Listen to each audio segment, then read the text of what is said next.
All right, I'm guessing we're starting, so let's push this button here and move on to, I'm going to try something new here for this module 4. I'm looking at my PowerPoint, but I'm not going to stick it up on the screen because I don't want to be a little bitty box at the bottom and a distraction. And besides that, you have access to the PowerPoint. You can either print it up, take notes on it as I've suggested, or just have it there on the side and look at it on your computer screen. Whatever works best for you. And remember, that's part of the theme of the class is we're all different, and that's one of the reasons that I've suggested that we need a transformation to the system that we have now. So here in this last module before our test next week, we want to just look at a little bit of history to see where we've been and how we got here. And a key point in this assessment of why we are where we are is that, as Rick Hess has noted, this system evolved for reasons of the moment, starting back in the 1830s and probably before that, to get to the point where we started to mandate government-run schooling. It was based on hopes, dreams, wishes, and assumptions and lack of experience that existed at the time, and it was not delivered on some pedestal or on a tablet from the heavens. It was not divinely inspired, as Rick Hess would have put it. It was created by fragile human beings and flawed human beings to meet a need that they saw at the time. So, well, one point to make here off the first slide is it wasn't deep-seated dissatisfaction with the schooling that was produced by the mostly private, lightly subsidized private system that existed at the time. The reasons, largely shameful, for the political movement at the time to have government start to run schooling, to have it be public schooling, so to speak. A key driver, as it says on your slide number 2, was that they at the time, we're seeing a mass influx of Catholics into a nation that at the time was mostly Protestant. And schools were lightly subsidized at the time. So the thought was that there was no basis to exclude the Catholic schools from these subsidies unless all private schooling was excluded from the subsidies. And so that was the decision taken by some key political actors at the time. And so they thought that the only way to exclude Catholic schools from the subsidies that exist at the time was to have a publicly run system and to eliminate subsidies for the private system. So a key selling point that arose at the time, driven in part by this desire to exclude Catholic schools from the subsidies that exist at the time, but also to bind together a nation of diverse immigrants, was this notion that we should force everybody to go to a neighborhood public school. And by schooling them in the same content, we would create a common school experience. Notice how this denies, maybe because they didn't understand it or didn't know it, although it's hard for me to believe that they didn't know that their children were different, that learned differently, but perhaps because schooling was less formal at the time and more smaller classes and spread out more in these one-room schoolhouses. Maybe they didn't understand that one size didn't fit all. So they went directly opposite of that and said we needed to make one size fit all. It's important for our country to make one size fit all, to give all of these diverse immigrants a common schooling experience, to bind them together. All right, so here we have on slide 3 your readings, so I'll skip that one. Now, what we want to talk about is specifically what happened and what was changed by the events of the 1830s and from then on. Publicly produced schooling gained a public finance monopoly. That's really the bottom line, is we decided to subsidize publicly produced schooling, and so that's what we mean by public finance monopoly. That means if you can have a private school still, but you need to charge tuition from that, and the public schools are free. And it's very, very difficult, as you can probably imagine, selling something if someone else is giving it away. So that's what we had. Now, of course, they're not perfect substitutes, and that's why we still have private schooling to this day, about 10% national average, because some people are willing to pay their taxes and on top of that pay tuition to get their children into specialized settings, in particular religious settings, that, by the way, were not excluded from this initial surge of public schooling. It was only about 100 years later, as it says a few slides later on. It's only about 100 years later that the Supreme Court decided that there needed to be a separation of schooling and state. That was not part of the original intent here, and I'm sure it would not have gotten off the ground in a heavily religious country. The public schooling movement would not have gotten off the ground in this heavily religious country of the 1800s. So anyway, in the 1830s is where this started, and one state after another adopted a public school system, a public finance monopoly, which meant that only publicly run schools would get taxpayer dollars. And it became gradually compulsory in one state after another, mostly until age 16. Okay, you can see here on slide 5 now is where it says that it took 100 years for the Supreme Court to decide that that the Constitution's church-state limitation meant separation of schooling,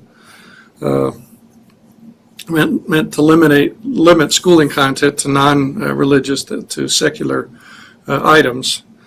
Now, once we have political control, public production of schooling, that means that we've made it political what the content of it will be and who gets to be a teacher, among other jobs of educators. And that assumption that publicly produced schooling would yield a sort of a common schooling experience, content that would bind a nation together, that might have made a lot more sense than it makes now, simply because schools were smaller. The mythological one-room schoolhouse. Kids schooled each other in many ways. There was a lot less to learn. There were a lot fewer distractions in those days. But population growth, increased urbanization, changed the politics from retail, in other words, where you had to convince your neighbor of things, to wholesale, where you have slogans on radio and television. Mass messaging increasingly replaces personal communication, so this changed the nature of the political process.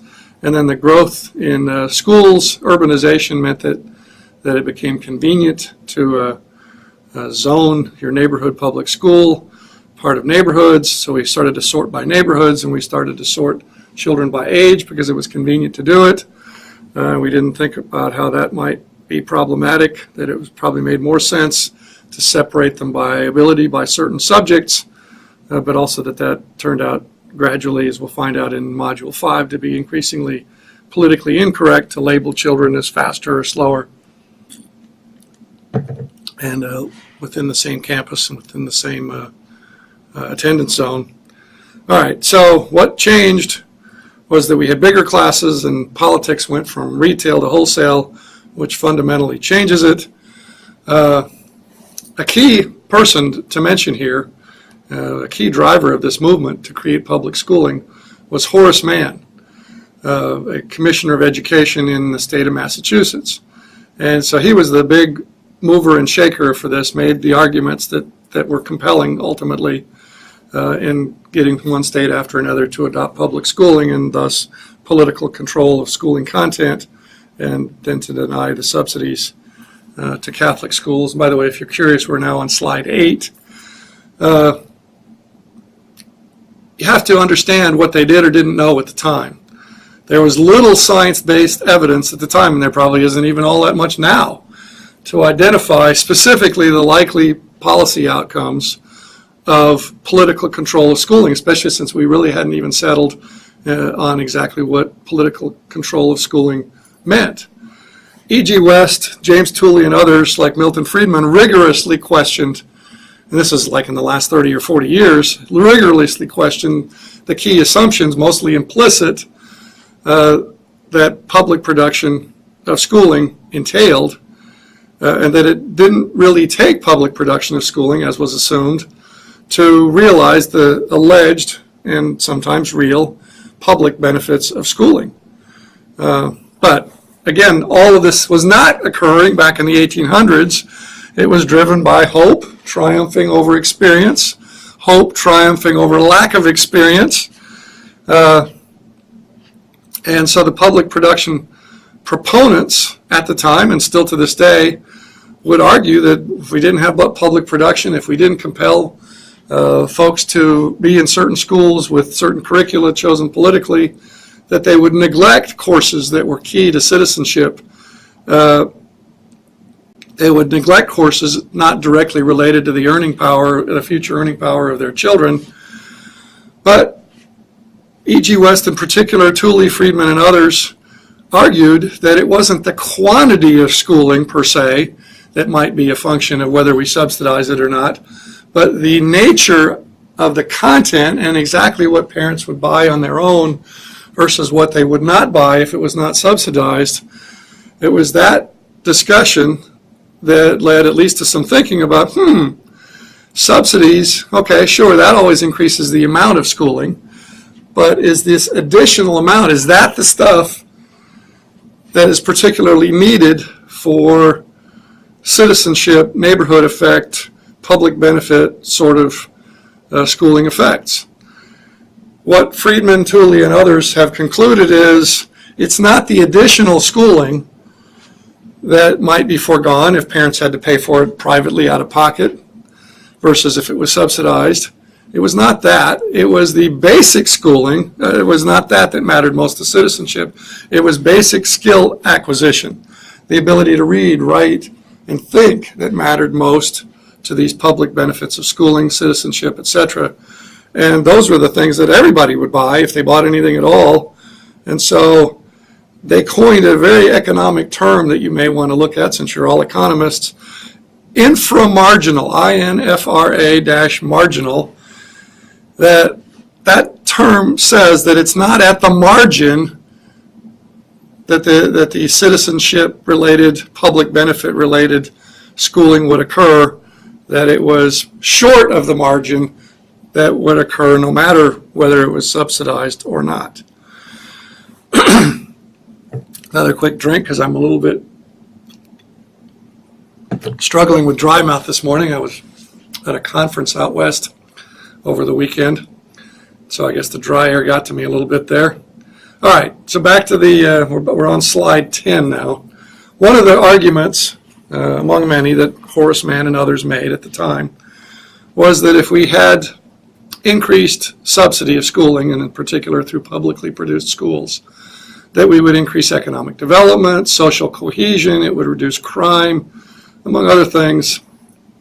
Things that did seem to happen to some degree at the time, probably because more children would attend school more often and thus learn more than they otherwise learned, perhaps, at least initially, until some of the political effects of the content of schooling took hold. These are sort of evolutionary things.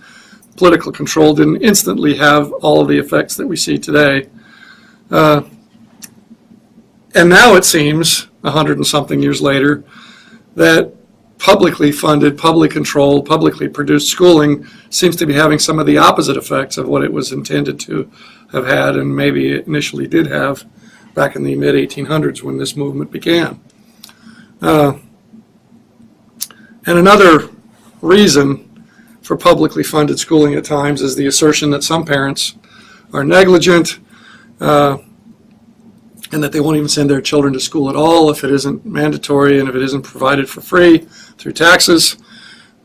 West, Tooley, and even Thomas Jefferson made the point that the number of such negligent parents is probably too small to address by changing the nature of schooling for everybody, probably detrimentally, but which should be handled on a case-by-case basis. Okay, so again, I got ahead of myself a little bit in some of these slides. There were key benefits of increased provision of government production of schooling. There was more attendance. More children went for more hours. It probably improved equity to some extent because some children that were highly reliant on philanthropy to get any schooling at all were no longer dependent on that. They had access to a public school slot funded by the taxes paid by others. And a key benefit of schooling to this day that's relatively unrecognized is that when we finance schooling heavily through taxes, we spread the cost of schooling over family's lifetime. Think about this a little bit. Suppose you have kids, say, a year or two apart, and so by your late 20s, you've got 3 kids in school. How would most families manage to pay $6,000 or $7,000 or $8,000 per child per year of schooling? If you had 3 kids in school at one time, that'd be probably $20,000 to $30,000. Most parents couldn't manage to do that. But yet we have a system that costs $12,000 to $13,000 per child per year. So that money's coming from your taxes somewhere, somehow. How can that be? Well, it can be because you pay taxes before you have kids, and you pay taxes while you have kids, and you pay taxes till you die, long after your kids are adults and paying taxes themselves. And so what you've done by using taxes to pay for schooling is you spread out that cost that the system incurs of $12,000 to $13,000 per child per year, which occurs during a relatively short part of an adult's family's lifetime. You've spread that cost over that household's, those 2 adults' entire lifetime. Now, additional issues to take account of. We had to raise taxes, of course, to pay for publicly funded schooling. And whenever you raise taxes, there's increased avoidance, which is legal. In other words, not doing what it is that's being taxed. For example, higher school taxes make it more costly. Raise property taxes. That makes it more costly to improve property, to make it look better, to repair it, because that raises your taxes. And so there are more rundown neighborhoods, and more historical structures fade into oblivion faster because it's more costly to maintain them, because it raises your property taxes. And likewise, most states have income taxes, and so higher income taxes reduce productivity and work. Okay, so these are all effects of increased public provision, government production of schooling. And then, of course, there's tax evasion, too. Avoidance is legal, which again means not doing what it is that's being taxed or doing it less. Evasion is illegal. Nevertheless, the higher the rate of taxation, the more people are inclined, some of them are, to do things to evade paying taxes that they owe. Once we make the content of schooling political, which occurs when we decide to produce schooling through publicly owned and publicly staffed facilities, there's going to be conflict over schooling content. And I mentioned on several occasions for our course that a brief study of our State Board of Education here in Texas will tell you what I'm not sure what word to use, pathetic, ludicrous, ridiculous process this is to try to get everybody to reasonably agree on what should be taught. Many things that is just mind-boggling that it isn't included, for example, in a history textbook, is excluded, and then things that you would think are relatively trivial but turn out to be a politically correct bone to toss to some politically connected group or to cement a compromise in a diverse coalition, suddenly becomes very prominent in a history book. And you wouldn't think that even math books in particular wouldn't be anything political about those. But the same thing, because they contain examples that are somehow biased or against certain groups or make some groups struggle with the mathematical concept more than others because of their background. Once you make schooling political, you also increase the potential for corruption and patronage-based spending of the money and hiring of people. And last but not least, and definitely least recognized, when you make schooling free, financed by taxes and funded and created by, delivered by governmental nonprofit entities, you take the profits and price signals out of the process of producing that product, schooling. And we've learned from experience, though it's not widely understood by the general population, that it's very, very difficult to produce anything in a high-performing, thriving way without the price signals that result from changing supply and changing demand, and the profit and loss that results from those changes in price signals. Let me just give you a quick example of how this could matter. Right now, with schooling, public schooling at least, fully funded by taxes,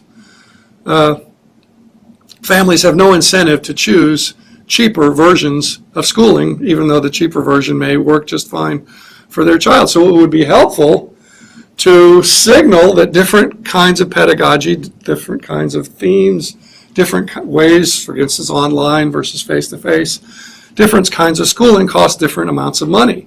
Now you're saying, well, maybe that's unfair. Maybe that what works best for Johnny is the more expensive stuff, but Johnny's from a low-income family. Well, we can deal with that. We can provide subsidies and scholarships on a case-by-case basis based on the characteristics of the child. But if you have a situation where a child can do equally well with a cheaper versus more expensive way of teaching something, you certainly want to have them have an incentive to choose the cheaper version. And likewise, for entrepreneurs, if families are willing to pay more for something because it's more effective, you want that to be signaled to them in a way that they pay attention to, because prices going up signals higher profits. And so they'll jump in on that. And that doesn't mean that something that families are willing to pay for has to stay expensive, but initially the higher price is what attracts the entrepreneurs to produce the things that families are willing to pay the most to enroll their children in. And likewise, motivating educators occurs through price signals, where maybe teaching math pays more than teaching English. So then we increase the number of math teachers, maybe because there was a shortage there, and decrease the number of English teachers, maybe because there was a surplus there. So it allocates personnel among different ways of teaching in different types, disciplines, different pedagogies, face-to-face versus online. Again, is the more obvious, most obvious difference in how pedagogies could differ. All right, now we're up to slide 13, and we're in the 20th century now, the 1900s. And some of the problems with political control are just starting to surface. In particular, the patronage, the corruption, and so there was a progressive assault on this tendency for especially local control to be corrupted and to be and to suffer problems that we still see today around the country. So there was a push to get the politics out of schooling. And it's obvious one way to do that is to privatize, but that didn't happen. Instead, they said, why don't we make it really hard for people to participate in the political process, and then the only ones that will participate in it will be the schooling-related people, and that will largely put the professionals in charge, and that they concluded that that was what they wanted to do. So they didn't eliminate political control. You can't do that unless you totally privatize it. What they did was they changed the nature of it. So they moved school board elections to their own dates. Okay, made it less convenient for people to vote. There was more at-large representation, which meant that some local constituencies would not be heard, which they intended by that. That whatever the majority, the political majority of an area was, that would dominate the politics of that area more than would happen through a representative, local representation. And what they did by changing political participation, whether they intended to do it or not, or whether they intended the results or not, doesn't matter at some point because it happened anyway, unintended consequences. They strengthened key special interests, and among other things, they created the separate but equal schooling, and they started to consolidate school districts, and they created the single salary schedule to prevent favoritism that was one of the results of patronage-based politics.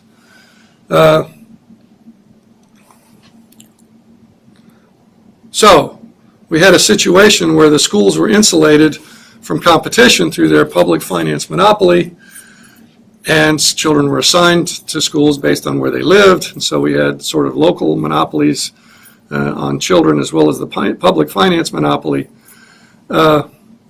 And we had low voter turnout for these very inconvenient elections, and so they were indeed often dominated by the special interests that that have a large stake in the outcome of school district elections. And what happened was that the intended insulation of these experts from general public accountability yielded a succession of best practice education fads.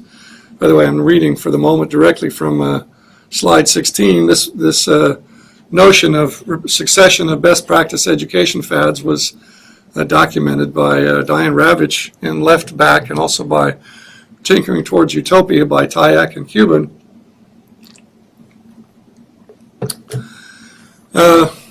And so what you have here is a situation where we have experts, but these experts didn't know a lot about what they were doing because nobody knew a whole lot about it. Education research is still a booming field, and so think about that. There's still a lot we don't know about how to teach and what to teach and who learns which way best. Think back 100 years ago and how much less we knew then, so it was just a matter of, oh, I think this will work. And then it suddenly became a best practice to apply to all children. And even if it was a good idea for some children, it was a disaster for many children. And so we have a situation where we had to offer something to everybody if we offered it to anybody because of the political nature of schooling. And indeed, there are a few such practices that work best for everybody or even for the vast majority. So we had this succession of education practice fads. Things were tried and ultimately ditched because they didn't work for everybody, and failure indeed was the repeated norm, as it says on slide 17. I'm not aware, and I'm going to read slide 18 now, simply because I think this is particularly important as a matter of context. I'm not aware of any evidence that the insulation from politics proponents at the time carefully thought about how the assumed accountability of the K through 12 system officials, mostly just to their conscience and somewhat to the special interests that would dominate low voter turnout elections, would influence their behavior. They probably hoped that these experts would always do the right thing and always want to do the right thing, but whether these were noble individuals or crafty political insiders or some mixture of the above, what we have, and what we still have, because we haven't fundamentally changed the system that they created, is nation at risk outcomes. As it says on slide 19, I really don't want to get into all of what those fads are. You can read about them in the books that I've assigned, and of the two, Tyack and Cuban is the shorter one. So you might want to go to that. It's one of those marginal benefit, marginal cost issues that we economists confront all of the time. The time cost of going through these individual fads and how they arose and how they were implemented and how and when they were ditched for the next fad is just something we are not going to allocate the time to do unless you want to raise the issues in our online discussion, and then we'll get into them to the extent that the thread that someone starts leads to more interesting discussion. We're on slide 20 now out of 21, so we're just about done. What happened as a result of these reforms is we increased political control of schooling by more levels of schooling. We put more people in charge of more things. We have a state board of education, we have local school districts, we have the state legislature, we have the federal Department of Education. Disappointment with local political accountability led to increased state control. And disappointment with the politics, are you getting the common denominator here? Politics. They didn't grasp that, or the politics, meaning use of force, I mean that's what politics is. The political control folks didn't want to give up their political control, even if they recognized that was the problem. And so we had increased state control when there was problem with local control, but we still have local control. Now we have state control along with it. So again, the fragmentation. And disappointment with state control at that level has been leading to increased federal intervention. And now in our last slide for Learning Module 4, we have come full circle with the latest political fix, the parent trigger legislation, as it's called. It's still political. It means that a majority of school stakeholders, sometimes just the parents, sometimes the parents with the teachers, depending on which state, several states have now enacted parent trigger legislation. they have to agree, politics, a majority of them have to form some sort of a coalition and compromise and all that political deal making on exactly what it is that they want as a replacement, a transformation of some kind of their local school. For example, the parent trigger law may allow for a transformation of the neighborhood public school or traditional public school into a charter school.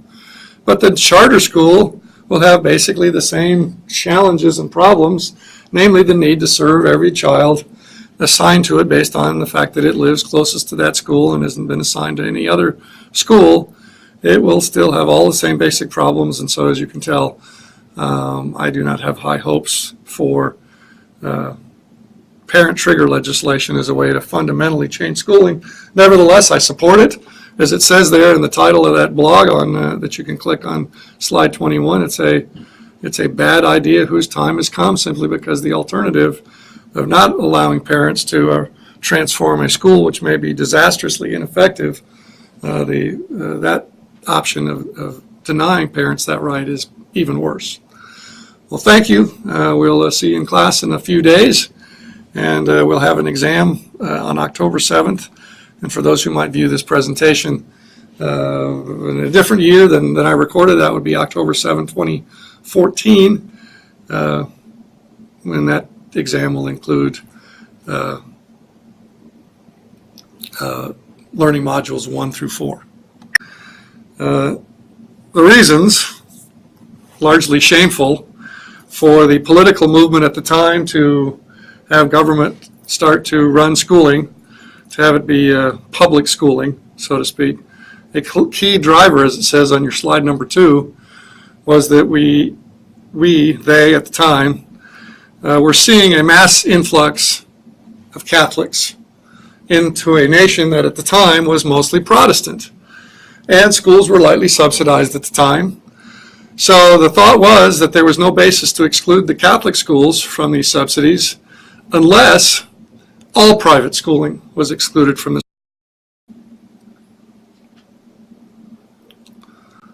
All right, I'm guessing we're starting. So let's push this button here and move on to, I'm going to try something new here for this module 4.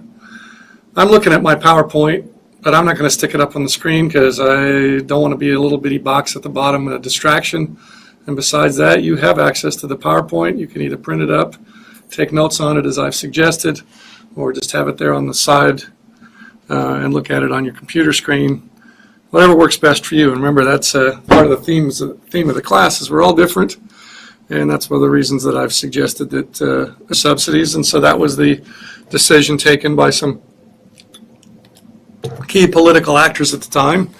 And so they thought that the only way to exclude Catholic schools from the subsidies that exist at the time was to have a publicly run system and to eliminate subsidies for the private system. So a key selling point that arose at the time, driven in part by this desire to exclude Catholic schools from the subsidies that exist at the time, but also to bind together a nation of diverse immigrants, was this notion that we should force everybody to go to a neighborhood based on hopes, dreams, wishes, and assumptions and lack of experience that existed at the time, and it was not delivered on some pedestal or on a tablet from the heavens. It was not divinely inspired, as Rick Hess would have put it. It was created by fragile human beings and flawed human beings to meet a need that they saw at the time. So, well, one point to make here off the first slide is it wasn't deep-seated dissatisfaction with the schooling that was produced by the mostly private, lightly subsidized private system that existed at the time, that we need a transformation to the system that we have now. So here in this last module before our test next week, we want to just look at a little bit of history to see where we've been and how we got here. And a key point in this assessment of why we are where we are is that, as Rick Hess has noted, this system evolved for reasons of the moment, starting back in the 1830s and probably before that, to get to the point where we started to mandate government-run schooling, it was